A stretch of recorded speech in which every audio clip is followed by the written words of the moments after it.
Hello, everyone, and thank you for joining in. Dr. Judy here, Dr. Judy WTF, and this is my last show for 2025. And the topic I think is very relevant because healing human disconnect is supposed to lead to healing global disconnect. And so the question is a united humanity possible? So I'm not going to answer that. I am going to let the mind map answer it because sometimes you need a system of analysis, a system of healing to illuminate what's so and draw up truths and see what is going on an individual basis that blocks us from being globally connected, humane, and principled, and everything that I teach. So, with that said, I want to start with a quote from healingglobalDisconnect.com. And Tony, if you could put that up and people can see it, because this has always been my intention healing human disconnect, be the cause, and healing global disconnect, which is the ultimate goal of what I teach and what the mind map is about. So if you go to healingglobalDisconnect.com, that quote should be up there. Do you see it there?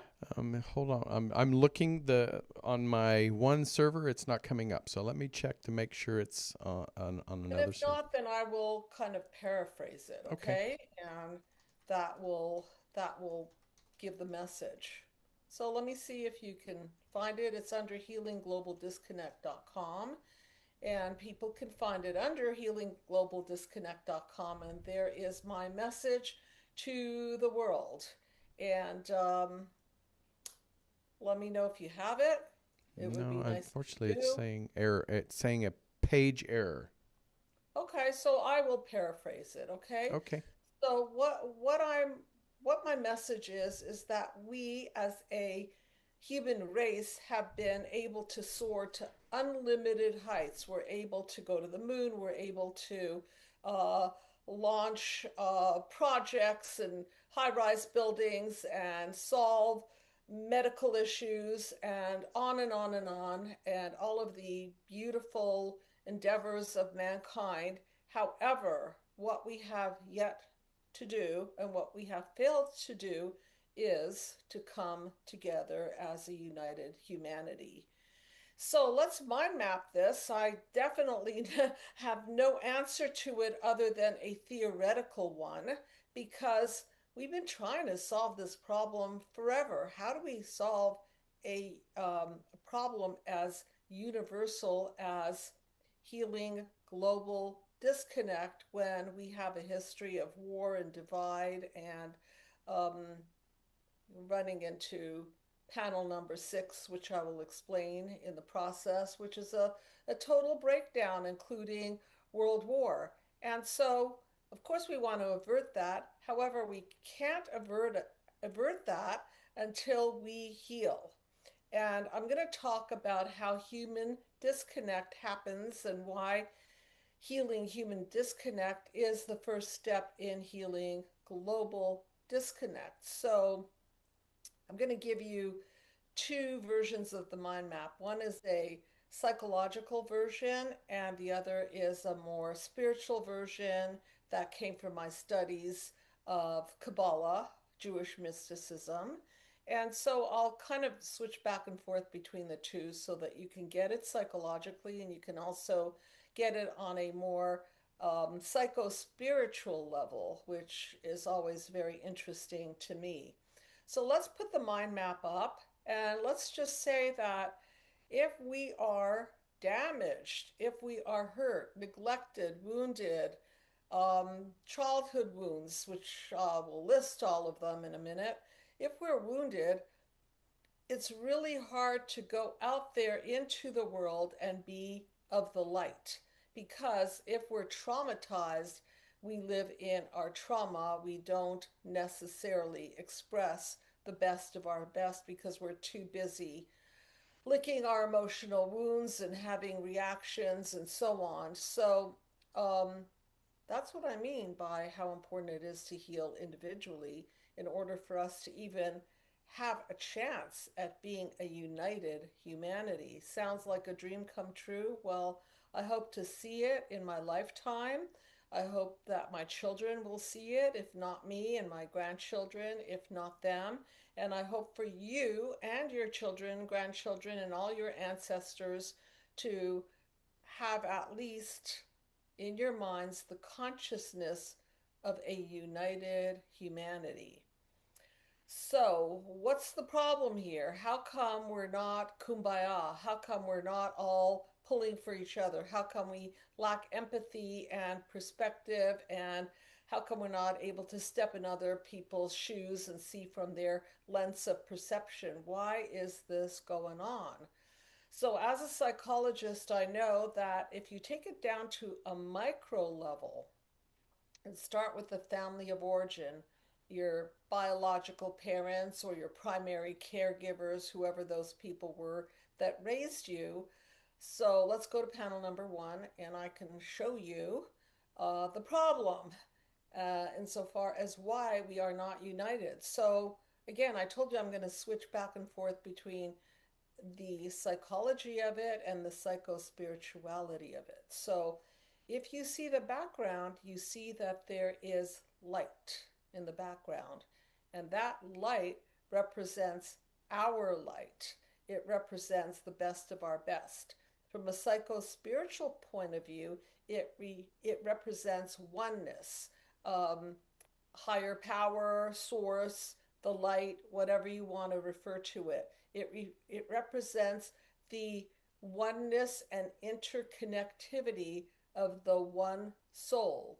So we, at some point in the consciousness of the universe, I believe we were at one with Source, and we were a part of Source, and we still are. However, we splintered away. So let's look and see what happens when we splinter our families, when we splinter our connection with source energy, and what that does to it. So let me go back to the psychology of it. So if you look at the light, that is the best of our best, that's our full potential. But what happens is we become wounded. And who wounds us? Well, the first wounders are our family of origin, mommy, daddy, primary caregivers. And what are these wounds? Well, I usually refer to 5 or 6 of them: physical abuse, sexual abuse, verbal abuse, neglect, smothering, lack of empathy. These are the wounds of childhood. So, um, on a physical level, we are meant to be at one with our proverbial mothers, whoever that person was to you. And if that mother was not giving you the light, which in Dr. John Bowlby's terms, he's the father of attachment theory, for your information, if he didn't if you didn't get bonding, unconditional love in an ideal world, breastfeeding, eye contact, skin contact, attunement, mirroring, nurturing, putting your needs primarily over the needs of your parents. These are very important aspects to normalcy, to raising a normal, healthy human being. So if we didn't get that, if we were abused and neglected and hurt and our needs were not being met, then eventually what happens out of that is that we start to crack up. So if you look at panel number 2, you could see that this kind of a wounding of childhood shatters us and shatters our potential for our light. And so, again, from a psychological point of view, we develop what I refer to in my book, Be the Cause Healing Human Disconnect, in my work, the mind map system for healing human disconnect. I refer to it as the cracked lens of perception. And so when our lens of perception cracks up, we no longer are able to see the truth. We are no longer able to steady our nerves and self soothe, so to speak, and be in a space where we are able to calm down enough to forge ahead in the light of truth and connection. So this is the first crack up, so to speak, that occurs in the course of our upbringing, and it is located, these reactions are centered in the amygdala, which is the emotional brain. And what happens to us is we develop these defense mechanisms of fighting, fleeing, freezing, or fawning. So, from a psycho-spiritual point of view, when we no longer have a connection with source energy, and I know a lot of you are agnostic, don't believe in a higher power, so please don't feel disconnected from the conversation, because you can substitute my words for whatever you deem source. It might be the universal energy, or it might be anything that you think of as a universal truth. Okay, so the further we get from universal truth, from source, as I like to refer to it, the more cracked up and disconnected we become. So the less whole we are as an individual, and the less whole we are as a united humanity, an interconnective web of one soul. So you can see that this one soul is splintering and splintering, and then the panel 3 is really the splintering that represents our selfishness. Okay, that's from a psycho-spiritual point of view. So what happens here is, instead of taking on the code or the DNA of source energy, the code of truth, we weave our own code, and we weave it based on the multi-generational injuries of our family of origin and their families, and so on and so forth. So these encodings, so to speak, register as narcissistic injuries. You're not good enough, you're not smart enough, you're not beautiful enough, too fat, too stupid, too much of a loser, too this, too that, not enough this and that. Okay, so psychologically, we are now imprinted with lies that are unsustainable to life and act as trigger points. From a psycho-spiritual perspective, these encodings are not the code of truth from the light. Okay, so it's sort of like we have substituted truth for our own truth. We have become selfish. We've self-defined instead of looking to some universal truth, which personally, that's what I've been looking for, is a universal truth. And you can find universal truth patterns in the universe. You can find them in mathematics, you can find them in physics and biology, you can find them in nature, Fibonacci code, number codes. Just look at a plant, look at a cell of the human body. It's encoded in there. Okay, so there's no getting away from natural truth. However, when we are selfish, we weave our own truth, and this is not a good thing. And our truth is moving away from source, universal truth, that is founded on stability, founded on sustainability, founded on a growth process. However, when you start getting infiltrated, as I like to call it, from your family of origin, you start encoding truths that are selfish, and truth that are based on lies, and truth that infiltrate into our generation and the next and the next, and then spread like a psychovirus globally. Okay, so you can see that I'm going from individual injuries to global injuries. So now panel 3 on an individual basis represents our injuries, the we're not good enough injuries. And on a global level, it starts to represent our selfishness and our belief systems. Okay, so we believe that this person is better, or this race is worse, or that religion is better, or this is better than that. And, now we've got the DNA of races, politics, and so on. It's so I call it the beginning of the encoding of the isms, and definitely not a united encoding, because it is again fed upon by our infiltrations from the wounds of our childhood and our moving away from source energy and universal truth.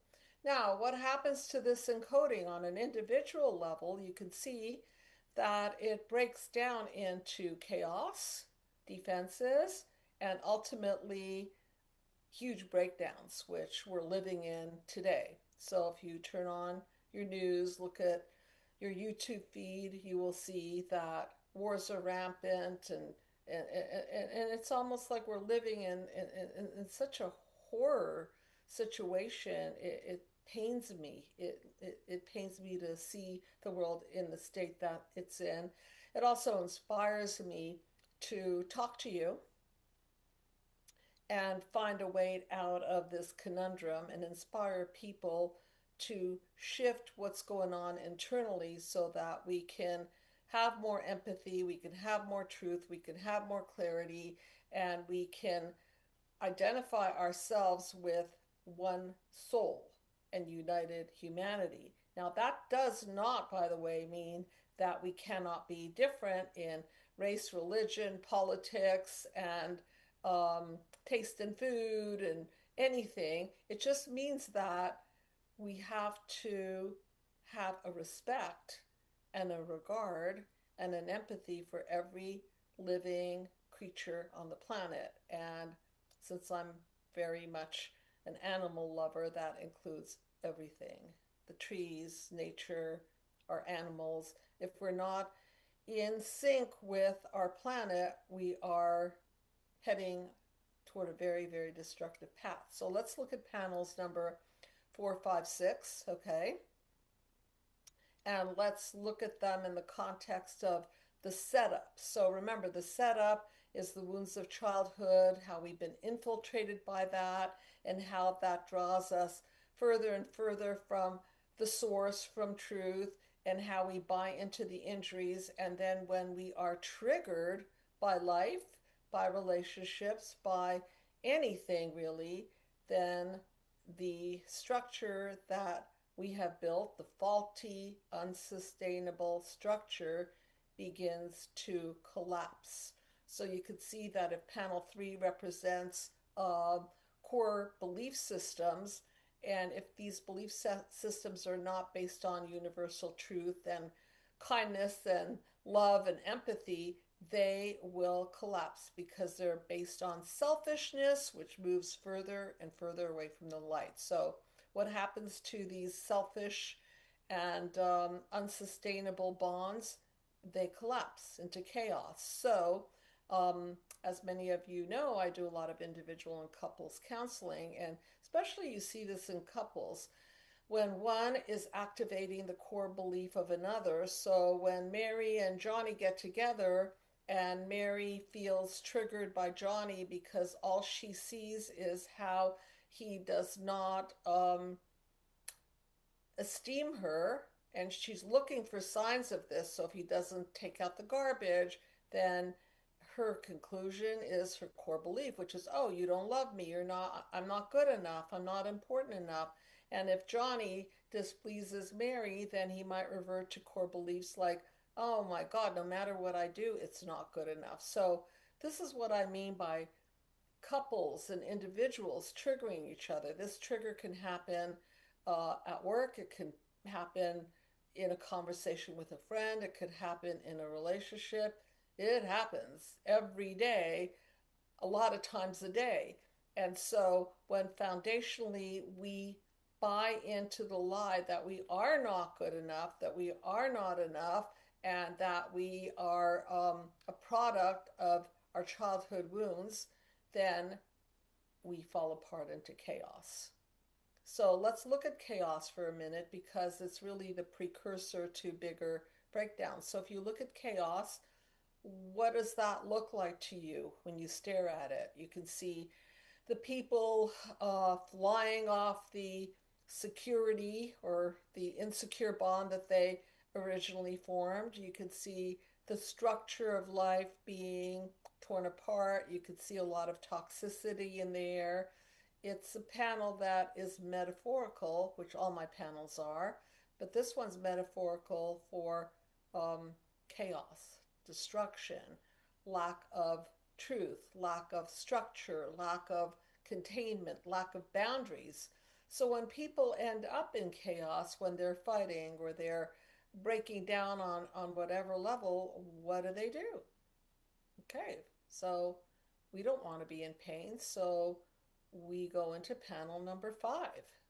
So what's panel number 5?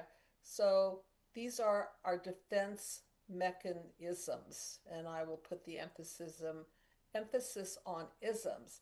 So on a psychological level, we defend our childhood wounds. How? Oh, we are very creative indeed. Some of us smoke, some of us drink, some of us shut down, some of us fight, some of us isolate, some of us freeze, some of us fawn, some of us uh, use weapons, some of us use martial arts, some of us use cell phones to block out the world, but we're doing something, right, to quell the pain. So this is what I call our defense mechanisms. Now, let's take it another level.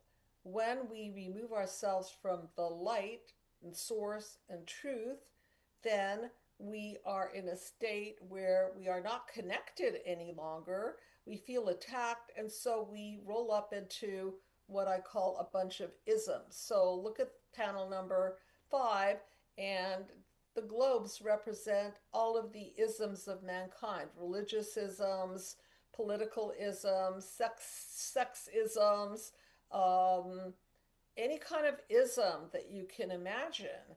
And so the ism is really meant as a protective shield to identify the enemy. So if the yellow people have been scared by the green people, they will isolate from the green people. If the pink people have been attacked by the orange people, they will take distance from the orange people. So after a while, it's almost like we develop an aversion toward each other. And then we think that the only safe bubble we can live in is in our own group, because anything that is not like a me is an us, and anything that is an us is a danger us. I like that kind of play on words, a danger us. Okay, so what's going on here? So where's the united humanity? There is none. There's a bunch of protective shields here. So on a global level, now we've got countries, we've got politics, we've got guns, we've got wars, we've got control, power, manipulation, domination. We have a lot of factions that have developed to defend ourselves and stay safe.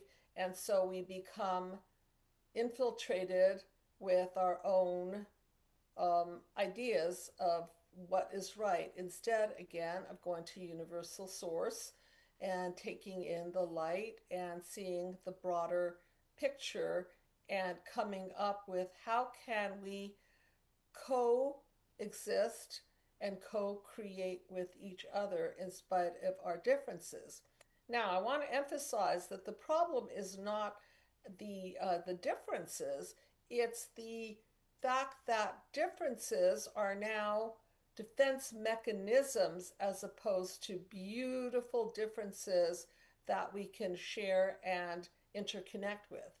Do we have a question or a caller? We don't have a caller, but you're welcome to call in to speak with Dr. Judy, 323-524-2599. Yeah. But there is a question that says, is there a need to belong stronger than the desire to understand others? And how does this affect global unity? That is such a beautiful question. I think the first need is to belong, because when we're babies, we don't understand. We just want to belong. And if we don't belong, if we can't even belong in the arms of our primary caregivers, that's a foreteller of how we feel about the world. Look, let's put it this way. If our own mothers or fathers or primaries don't love us and nurture us, then how can we trust?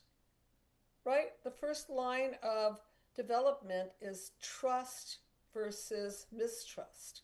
It's a stage of development. It's something that Dr. Erickson defined trust versus mistrust, autonomy versus shame and doubt. So these are stages of development. And so if we don't graduate into trust, then we've got mistrust and paranoia, and then we want to belong in a safe bubble, and then we ism up, okay?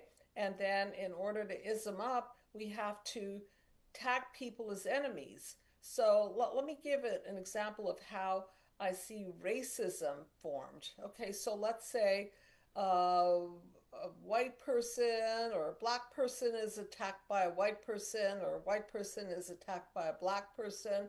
So now they have this idea of all black people are bad. And forgive me for picking colors, I'm using it as an example, or vice versa, all white people are bad. And this is because we want to protect ourselves. So we've got to label people as bad or good quickly, because we don't have time to think. If we're being threatened by a dog, we've got to sum it up really quickly. Oh my God, it's a pit bull. Oh no, I've been bitten by a pit bull. I better deem that dog as bad. I think I'm going to shoot the dog. Okay. And I'm such a big dog lover that, like I don't want these isms floating around in there for anybody to be projected upon. So now we develop this defense mechanism, and it's very natural to do that. The problem is that we never take it down. We just defend and defend and defend, and our stories start to weave around why the pink bubble is better than the blue bubble, and the yellow bubble is the horrible bubble, and then the green bubble wants to eat everybody up, so they're the real enemies. And so, do you see how we're getting further and further from the light? We're getting further and further from a united humanity, and it, all in the name of staying safe. However, is this really safe?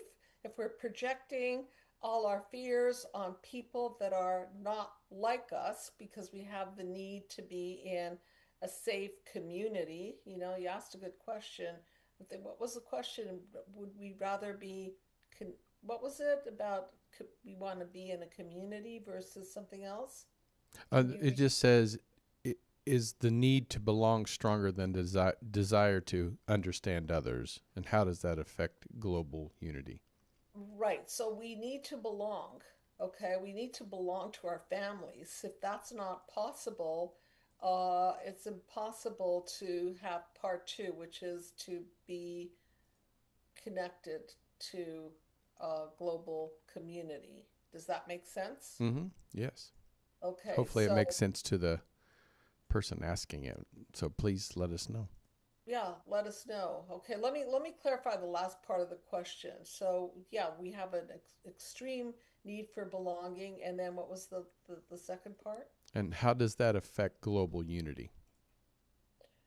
Because if we're threatened in any manner, then our safety becomes primary, and we can't belong to a united humanity if we feel threatened by them. Okay? So it's sort of like starting on a micro basis. If we feel threatened by our parents, we can't have a sense of belonging even in our own families. And so we start splintering off in our own families, in our own psyche. And if the damage is so harsh, then we crack up, right? And then there's no sense of belonging, and so we become paranoid and isolated, and some of us create narcissistic defenses where we don't even believe that love is possible, and that people are just commodities, and people are to be used and abused and consumed. And now on a big global scale, now we've got people being used and abused and consumed, and nations that are using and consuming other nations. And so it doesn't breed a philosophy or consciousness, I will say, of unitedness. It breeds a competition consciousness. So I have talked about it on several shows. There's power and yeah, there's power and control versus love and intimacy. But If you don't have the foundation of trust, you don't develop love and intimacy. So you resort to plan B, power and control. If you have love and intimacy and interconnectedness, you have a web of enhancing yourself, connecting to others, enhancing others so that they can enhance you. And now we've got my favorite word here, which is synergy, which I'll get to in a minute. But there's no synergy in this horrible system gone wrong, as I like to call it. So now everybody is all ismed up. I'm better than you are. You're worse because you're worse than the other worst. And now we're gonna take one ism and bond it to another ism, and then we're going to blast the bad ism. So now we've got alliances, and it's just really messy. And then alliances change, and people get gaslit, and the truth isn't really connected to universal truth. And so people are just manipulating truths all over the place. Okay. And so clarity goes, and clarity becomes my clarity and my decision and my worldview, and I'm right. Remember, no we, just I am. And then what happens at the end of that road is panel number 6. So, from a psychological point of view, if we don't have that sense of belonging, if we don't have trust, if we don't see the world as a safe place of interconnectivity, then we see it as a scary place where we have to defend ourselves and bubble into our isms. And instead of respecting boundaries and respecting different isms, we clash. And there it is. That's the breakdown on an individual level. The breakdown can be suicide, it could be homicide, which we're seeing all over the place, as well as suicide. And this is before the holidays, so please, anybody who is suicidal, please reach out to the suicide prevention hotline if you're in that situation, because holidays are a trigger of isolation for many, and that's what we've been talking about, is a sense of belonging. So if you don't have a sense of belonging and you feel triggered by that, please surround yourself with people or at least support. So, sorry, I have to sneeze. My sneeze is breaking down. Okay, panel number 6. So look at panel 6. It is also on a global level representative of wars, bombs, nuclear. We've gone nuclear. Oh my God, World War III. Okay, so World War III, what is that? It could be physically nuclear, it could be cyber attacks, it could just be psychological isolation and uh, hate actions, hate speech, to the point where people feel that they don't even have a place on the planet any longer. So this is what we have created as a disunited humanity, all right? And we're all responsible for this. So how do we heal from this? I want to go back to panel number 5 for a minute and point out that these isms, differences in religion, race, and ideas, and anything, taste in food even, why does that have to be a threat?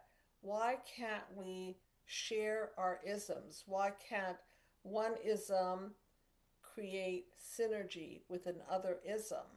And what prevents one ism from creating synergy? So if you take a look at an individual ism, if the ism itself isn't a principled ism, if the ism contained within is a death cult ism, okay? If the ism contained within is warped beyond belief, we could call it sort of like a cancerous tumor. What are you going to do with that? You can't unite with a cancer. You just can't, okay? So this is where the problem is that as much as we want to have a united humanity, there are certain isms or people that are not ready or will never be ready to unite with because that's not their plan. Okay?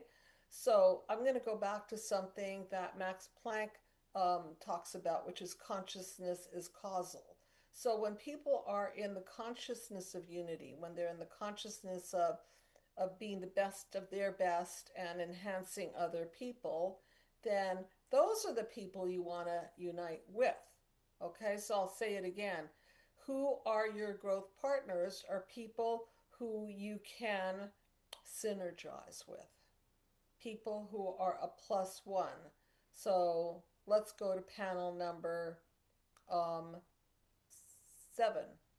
Okay, so if we manage somehow to get beyond panel number 6, this is where it gets really beautiful. And this is where our breakdowns are opportunities for breakthroughs, but we don't want to blow up the planet to get to this beautiful place. So what is panel number 6? It's going back to the light. Okay, the principles of the light. So that's the darkness, that's the breakdown, and that's what happens when we get further and further with from the light source, whatever you want to deem it. Panel 7 is when we get back in touch with our light, when we have healed our childhood wounds. When we are no longer run by our isms, when we don't project on other human beings all the pains of the past, when we clear our paranoia and create safety within ourselves so that we can erect correct boundaries against people who are not life enhancing. Who talked about this? I believe it was Freud talked about Eros and Thanatos. Thanatos is the death wish and Eros is the life wish. So people who have a death wish are not going to want to have a united humanity. They're not going to. They're just not. They're interested in your demise.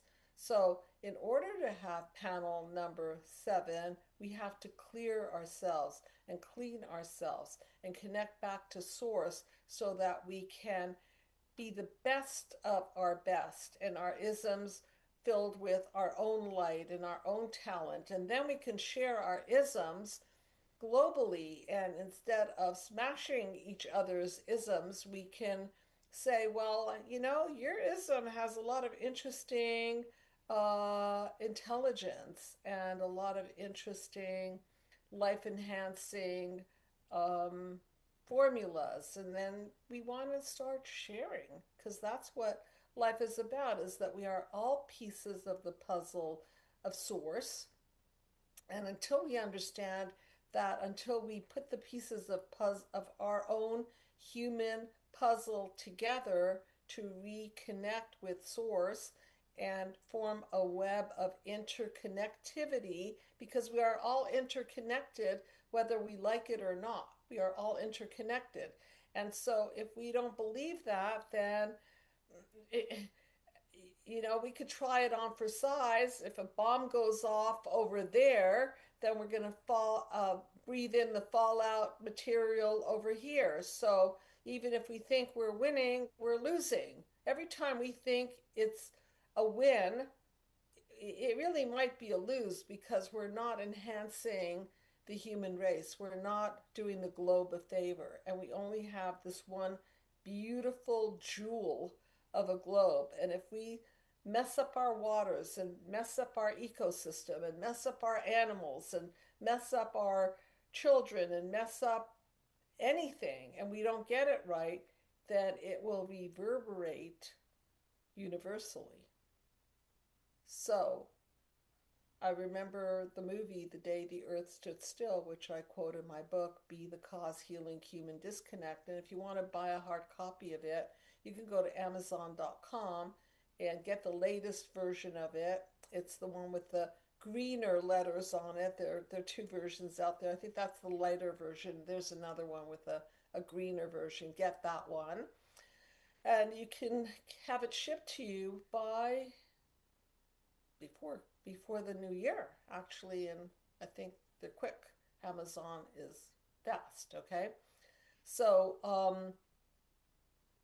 my point is that don't if we don't have the consciousness of connection, if we don't understand that consciousness is causal, okay?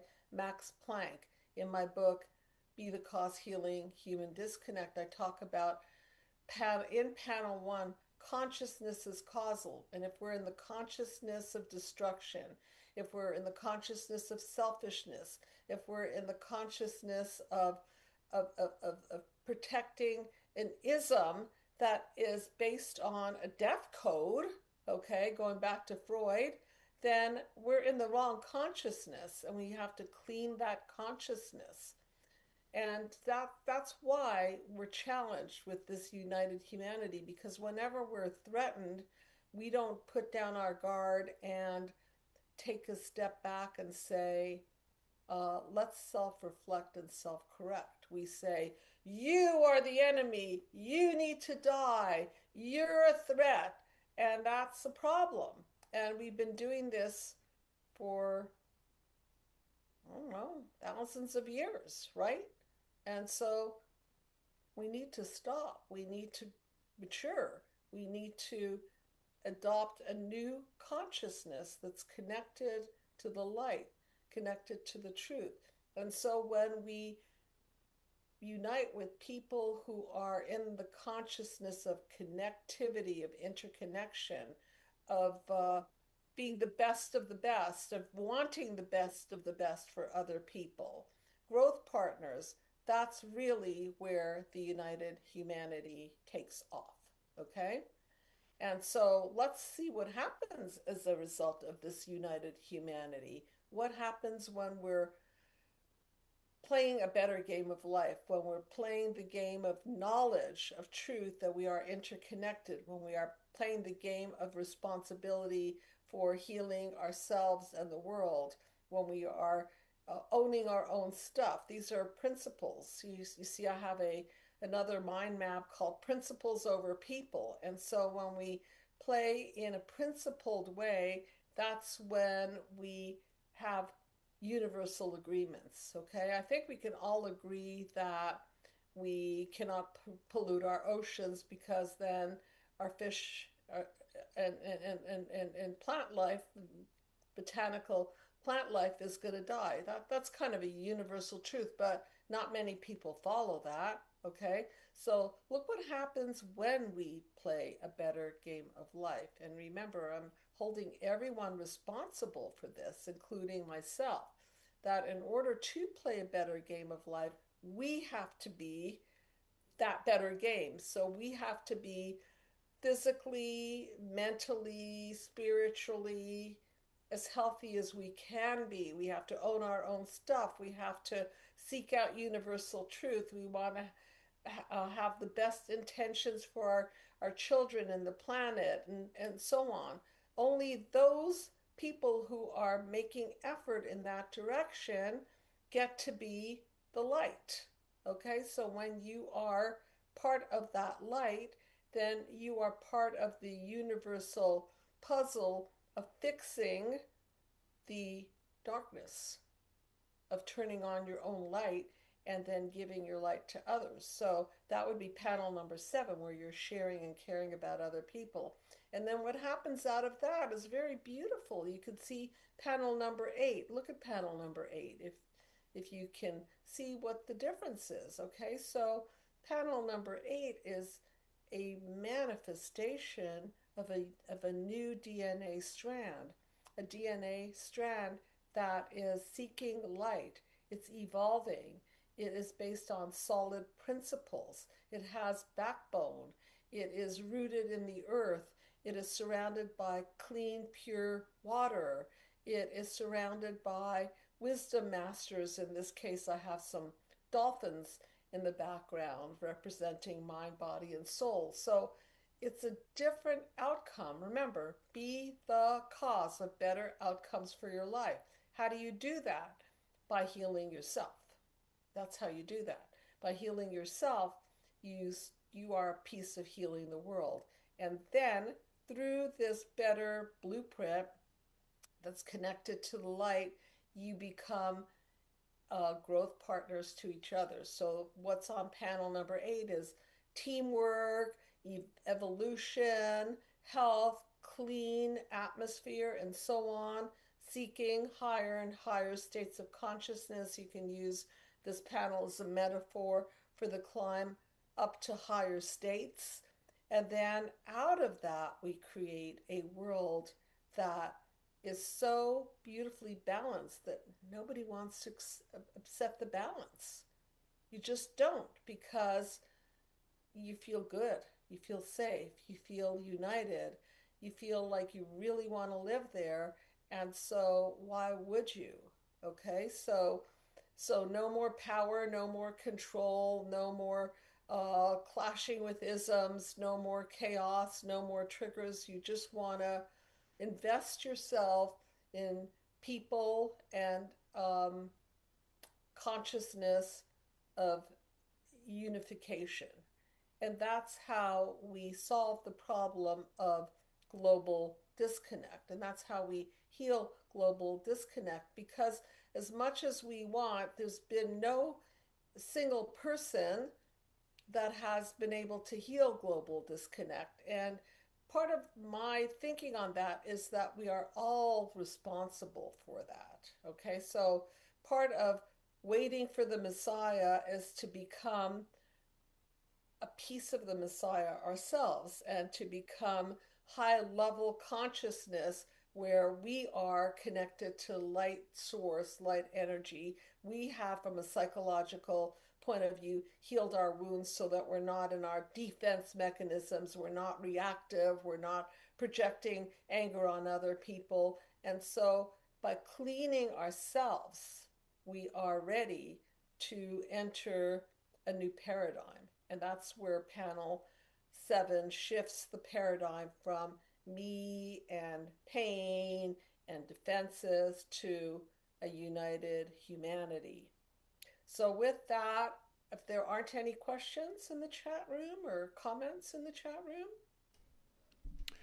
There was, like, somebody was talking about the leadership, and I'm sure we're seeing that now all over the world. But it says, when leadership reinforces fear and separations instead of connections, what psychological tools do we individuals and communities have to create unity any way we can?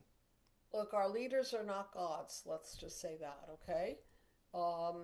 They're human beings just like we are, and I know we select our leaders based on the best we can do in philosophy and so on and so forth. I'm saying be the cause of the outcome of your life. Even though we are led by our leaders, we're under the law of our leaders, but let's go internal and lead according to the truth. So what's the doctrine of truth? Okay, I know it's different for everyone. Some people believe this, the Holy Bible is. Some people believe the Quran is. Some people believe the Torah is. So that's in and of itself, right? It's a different source. But let's go beyond that and let's look for universal truth. And one universal truth is that we are all a part of the one soul, and we have fractured off. So we have to be the cause. Don't give it to the politicians, even though we are under the jurisdiction of them. Have your mind clean, have your heart open, be careful who you follow, be careful who you believe in, and use your clean mind, your uninfiltrated, healed self to make the best decisions. And sometimes they're just micro decisions, like being kind to somebody on the street, or treating your animals well, or treating yourself well, and eating healthy foods, and just being a good person. Mm-hmm. That would be a that. good doctrine to follow. And if we're under the jurisdiction of rulers who are using power and control, we can certainly understand that we do that out of fear and defense. And so I think the best defense on an individual level is to reconnect with the light, however you define that, and your own light, and be the best version of yourself. And that's more powerful ultimately, because that's always powerful. Whenever there is a big conflict, there's always going to be that one person that sees straight, that has the kindness in their heart, the empathy Mm-hmm. beyond what the system is dictating. Those are our heroes. Okay, so be careful who you follow Right. and look for universal truth and clean up yourself. And remember that isms are not necessarily enemies unless they're death codes, life code, death code. And and ultimately we want to be different. We don't want to be the same. That would be kind of boring. I want to explore the yellowism. I want to explore the bluism. But like, don't shoot me, okay? And let me get the best ideas from the different cultures and so on, so that we can have a shared humanity. Panel number 7, synergy with our differences rather than a clash of differences. Any more questions or thoughts or anything? That's about it for today. But that was that was a great ending. The way you said that was perfect. Thank you. And I wish I had all the solutions, but I go to my What, own you map. don't? No, no, I go to my own mind map. That's why I didn't say. And the solution is, let's mind map it. Let's see what's going on here. And so you could pull up the mind map and mind map it yourself and see how your isms get in the way of connection, and how power and control dictates, and how not owning your own stuff creates disconnect, and self-reflect and self-correct. I wish you that for the new year. And with that said, I want to thank everyone who watches Dr. Judy WTF with the Freud. I want to thank the people who have read Be the Cause Healing Human Disconnect, all the people who are patients and fans, and everyone that I have touched and has touched me. A very, very happy and interconnected new year.